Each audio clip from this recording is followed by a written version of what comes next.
Shalom Bacha, nous approchons la fête de Purim et je me suis posé une question, c'est quoi Bémet la vraie joie de Purim, à tel point qu'on dit Mishinichnas Adar, Marbim Bisimha, lorsque le mois d'Adar il arrive, on doit ajouter une joie qui n'existait pas avant. Pourquoi déjà on doit être content? On peut dire on est content qu'on est vivant, que Haman il n'a pas réussi à nous tuer Baruch Hashem avec tous les miracles qu'il nous a fait, donc on est content. Alors, très bien, alors on pouvait être content le jour de Purim, mais pourquoi depuis le départ du mois de Hadar on doit être content?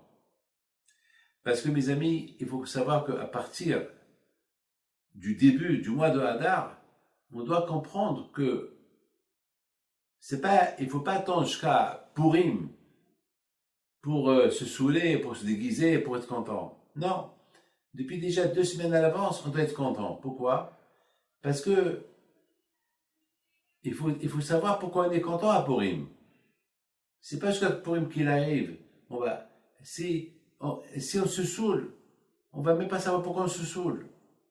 Mais déjà, il faut qu'on ait une raison pourquoi on se saoule. Il faut qu'on ait une raison pourquoi on fait Purim.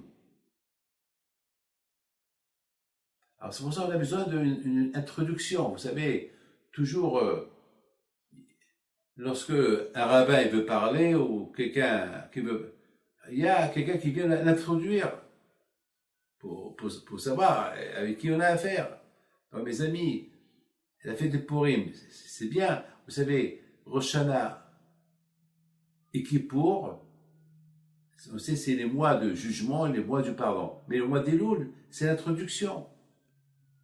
Alors on se prépare depuis le mois d'Elul pour Rosh Hashanah et Kippour. Alors mes amis, Rosh Chodesh, à partir du début du mois d'Adar, c'est une introduction, on se prépare déjà pour Purim. Alors le mot Adar, si vous calculez le mot Adar, c'est la Gemataria, le chiffre Har. Har, c'est la montagne. Et c'est quoi la montagne? C'est la montagne. Quelle montagne? Le mont Sinaï. C'est à Har Sinaï qu'on a reçu la Torah. Il faut déjà qu'on comprenne le sens de Purim. Le sens de la fête de Purim, c'est pas le sens, ça y est, Haman ne nous a pas tués. Non, le sens de Purim, pourquoi Haman voulait nous tuer? Il voulait nous tuer parce qu'on n'a pas respecté la Torah. Alors Hachem nous a fait peur. Et avec la peur qu'on a eue, on a fait une grande écheva. Et parce qu'on a fait écheva, alors Purim il est venu. Quand je crois il a annulé la xéra de Haman, et c'est Haman qui est mort, et Am Israël, et on fête la fête. Donc, c'est ça l'introduction. C'est pour ça qu'on dit, la Yehudim haïta ora v'simcha v'sason v'ikar. La joie. Et les Juifs, ils ont eu la joie. Harmidi, c'est quoi? Quelle joie? Ora zotora. La joie, c'est la Torah. Mais ils ont compris le sens de la Torah. Ils ont compris ça à cause de la Torah que Haman, il voulait les tuer. C'est pas l'antisémitisme. Non, il y avait une raison. D'ailleurs, c'est écrit dans Megillah qu'il a donné à Hachverosh 10 000 shekels. Le chiffre 10, les 10 commandements. C'est-à-dire, il a dit Haman il a dit à Hachverosh, n'aie pas peur de les tuer. On peut les tuer. Pourquoi? Parce qu'ils ne respectent plus les 10 commandements. Alors le bon Dieu, il ne s'occupe plus d'eux. Là, ils ont compris le sens. Ils ont compris. C'est pour ça, lorsque le mois de Hadar, il arrive, alors on se prépare déjà. On se prépare pour cet événement comment ça s'appelle? Cet événement de Purim. Et l'événement de Purim, c'est par rapport à la Torah. Il a un lien avec la Torah. Parce que les Bnei Israël, ils n'ont pas respecté la Torah, ils n'ont pas fait la Torah, alors Haman est venu leur faire peur. Ils ont fait Teshuvah. Il n'y a pas plus que la Teshuvah. Akadosh Baruch Hu les a ramenés vers lui, et Akadosh Baruch Hu il a annulé la Xéra. Alors, étant donné que la Torah l'a reçue au mont Sinaï, alors lorsque Haman il a voulu tuer les Juifs, il n'a pas réussi à la faire, et c'est lui qui a été pendu, ils ont reconnu leur erreur, ils ont accepté, ils ont accepté ce qu'ils ont accepté au mont Sinaï. Au mont Sinaï, ils ont dit, c'est finishma, on fait, on accepte. Là, ils l'ont répété avec joie. Au Mont Sinaï, ils étaient unis. Là aussi, ils étaient unis. Comme on dit qu'on fait Mishouah Manot, chacun, il envoie à l'autre, etc. Lorsque les Juifs, ils ont quitté l'Égypte, il y a eu des Égyptiens qui se sont convertis. Alors, à Purim aussi, c'est écrit, les rabbis me'amei haaretz mitiradim.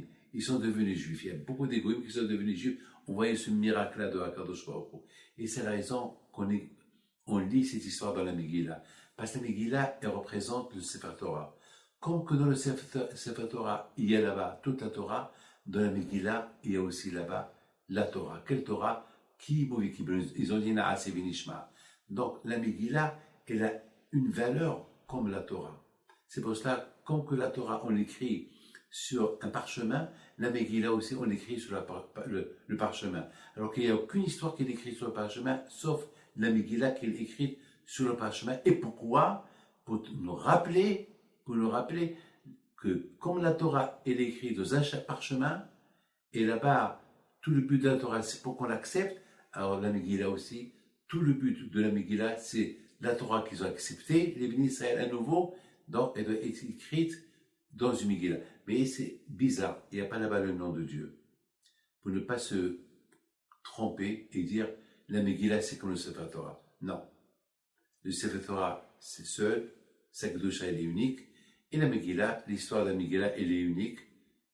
Et bien, Hashem, qu'on verra, lorsque Mashiach va venir, on va continuer à lire la Megillah. Que Hashem vous protège, Amen Keratson.